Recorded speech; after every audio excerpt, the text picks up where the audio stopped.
What if I told you that the United States never wanted to be a superpower?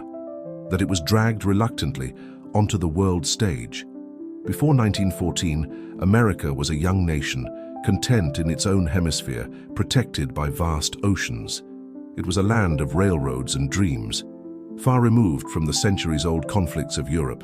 But then, the world went to war. Empires that had stood for generations crumbled into dust, millions perished. And across the Atlantic, a sleeping giant was about to be awakened by the thunder of cannons. This is the story of how America rose from isolation to become the leader of the free world, a journey forged in the fires of two global conflicts.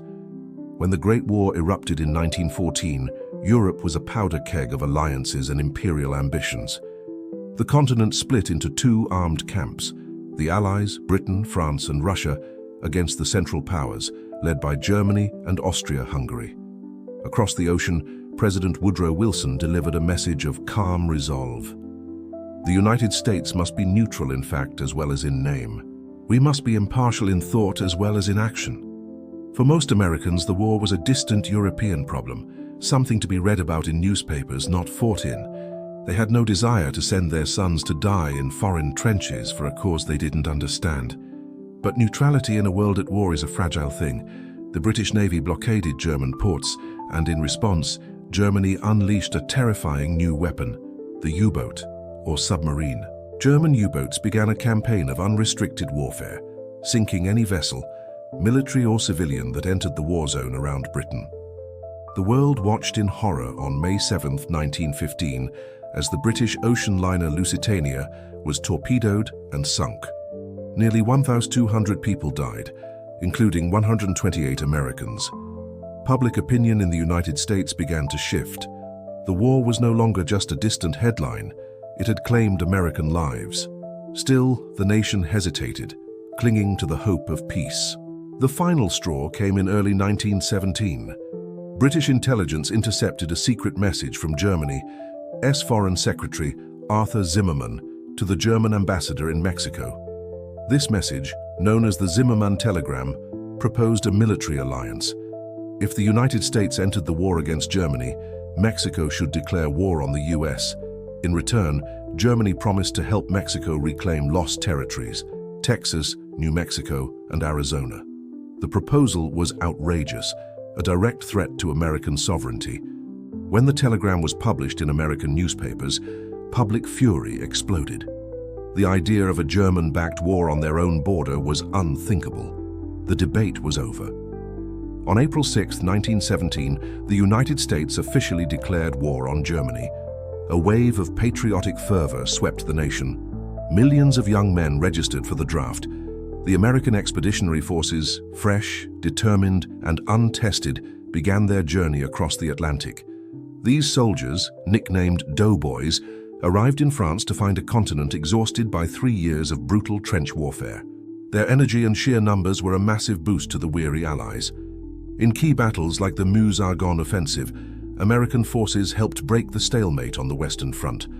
Their courage and the seemingly endless supply of American resources turned the tide. By November 1918, the war was over. America had played a decisive role, and the world would never see it the same way again.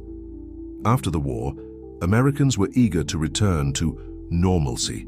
They wanted peace, prosperity, and to forget the horrors of Europe. The 1920s roared to life.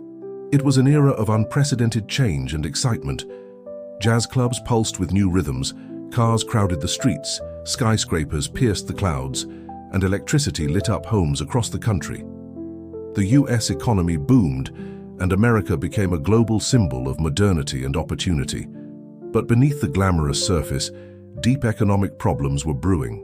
Speculation ran rampant, and wealth was distributed unevenly. The dazzling party couldn't last forever. In October 1929, the music stopped.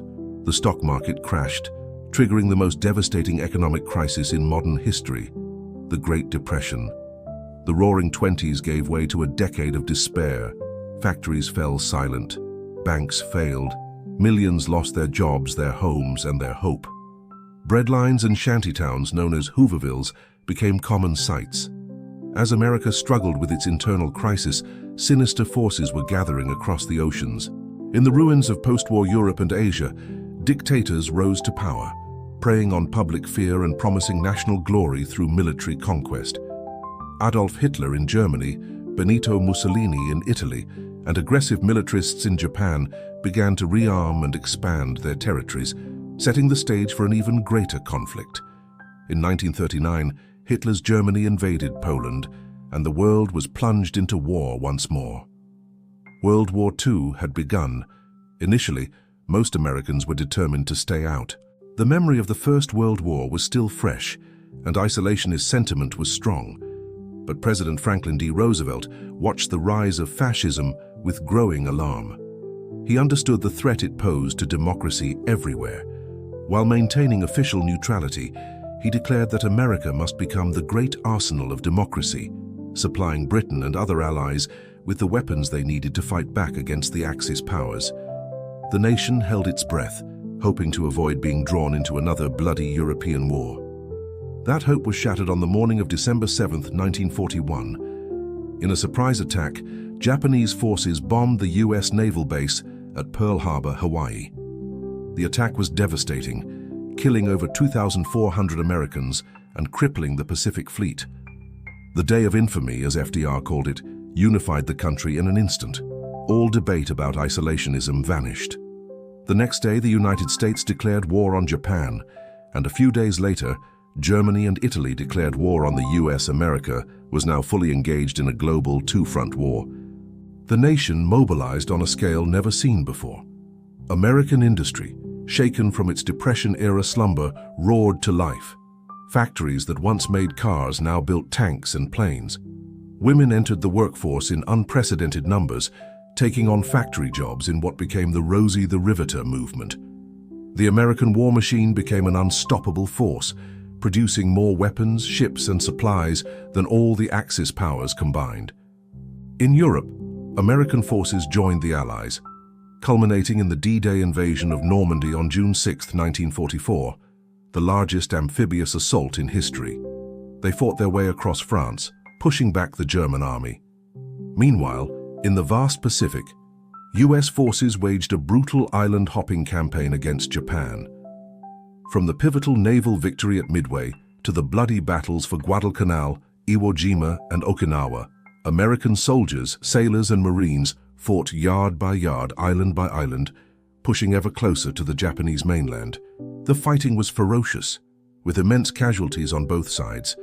By the spring of 1945, the end was in sight. In May, Germany surrendered, ending the war in Europe. But Japan fought on. Faced with the prospect of a costly invasion of Japan, President Harry Truman made a fateful decision.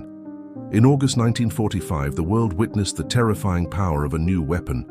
The United States dropped atomic bombs on the cities of Hiroshima and Nagasaki. The destruction was absolute. Days later, Japan surrendered, and World War II was finally over. In just 3 decades, from 1914 to 1945, America's place in the world had been transformed. It had gone from a young, isolated republic to the most powerful nation on earth, possessing unmatched military and economic strength. The wars left deep scars, but they also forged a new American identity. The nation emerged not just as a victor, but as a global leader, a guardian of democracy, and a key architect of the post-war international order. The dream of peace returned, but it was a peace kept under the long shadow of nuclear power. America's journey to superpower status was not one it chose, but one that history demanded. Power always comes with a price and a heavy responsibility. But sometimes, history doesn't ask for permission. Thanks for watching. If you enjoyed this journey into the past, don't forget to like, share, and subscribe to our channel for more stories that bring history to life. See you next time.